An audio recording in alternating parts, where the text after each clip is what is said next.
शेतकरी मित्रांनो, आज आपण कावेरी सीड कंपनीचे जे 1901 जे वाहन आहे टरबूजमध्ये, हे वाहन बघण्याकरिता इथं आलेलं आहे। हा वर्धा जिल्हा आहे, याचा तालुका सेलू आहे। सर्वप्रथम मी तुम्हाला दादाचा परिचय करतो। दादा, थोडं आपलं जोरात नाव सांगा। आशिष गोपी किसन लोहिया। हे यांचं गाव सेलू आहे आणि हा सेलूमध्ये आपलं हे 1901 हे टरबूज बघतोय।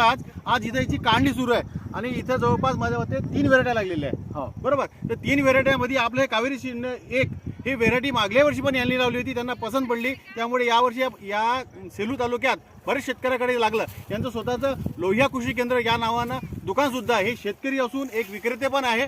मागच्या वर्षी यांना व्हेरायटी पसंत पडल्यामुळे त्यांनी जवळपास माझ्यावर यावर्षी जवळपास 17 किलो बियाणं आपलं हे कावेरी सीड कंपनीचं 1901 हे वाहन विकलं आहे। तर सर्वप्रथम आपण यांना ही व्हेरायटी कशी वाटली याची माहिती घेऊ। 21 किलो बघा, 21 किलो यांनी माल आपला विकलेला आहे, म्हणजे बियाणं विकलेलं आहे। तर दादा, आपल्याला ही व्हेरायटी कशी वाटली? याचं तुम्हाला शेतकरी म्हणून व्हेरायटी कशी वाटली ते सांगा। व्हेरायटी एकदम चांगली आहे। ही मोठ्या साईजचे फळं निघतात याच्यात आणि 2 नंबर माल फार कमी निघतो। ट्रान्सपोर्टसाठी पण खूप चांगला आहे। जसं तुम्ही पाहू शकता 2 गाड्या इथे लागलेल्या आहे। या दोन्ही गाड्या वेस्ट बेंगॉलला चालल्या, त्याच्यामुळे माल लंब्या दुरीवर जाण्यासाठी पण योग्य आहे आणि ओव्हल शेपमध्ये आहे आणि एकदम छान असा माल आहे। व्यापारीची काय पसंती याच्याबद्दल? व्यापाऱ्यांनी मागच्या वर्षी पसंत केला तेव्हाच आपण लावला। मागच्या वर्षी आपल्याला याचा 35 टनापर्यंत ॲव्हरेज आला होता। यावर्षी थोडा 1-2-3 टन कमी आला आहे, 32 टन ॲव्हरेज आला आहे 1 नंबरचा पूर्ण।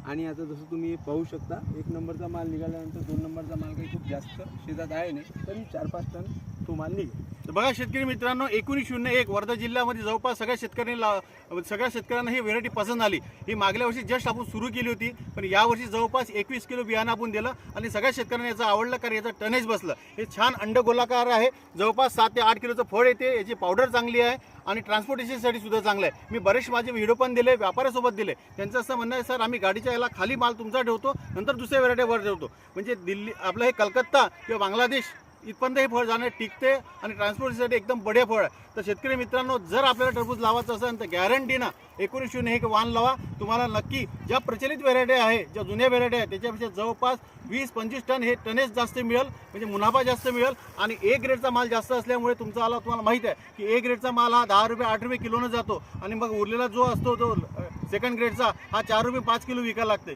तर ए ग्रेडमध्ये हा जास्त माल बसल्यामुळे तुमचा मुनाफा सुद्धा वाढतो। तर शेतकरी मित्रांनो, जर तुम्ही अजून 1901 वाहन लावलं नसेल तर गॅरंटीने 1901 वाहन आपल्या शेतात लावा, याची पडताळणी करा। तुम्हाला याच्यापासून मुनाफा भेटेल, जास्त नफा होईल।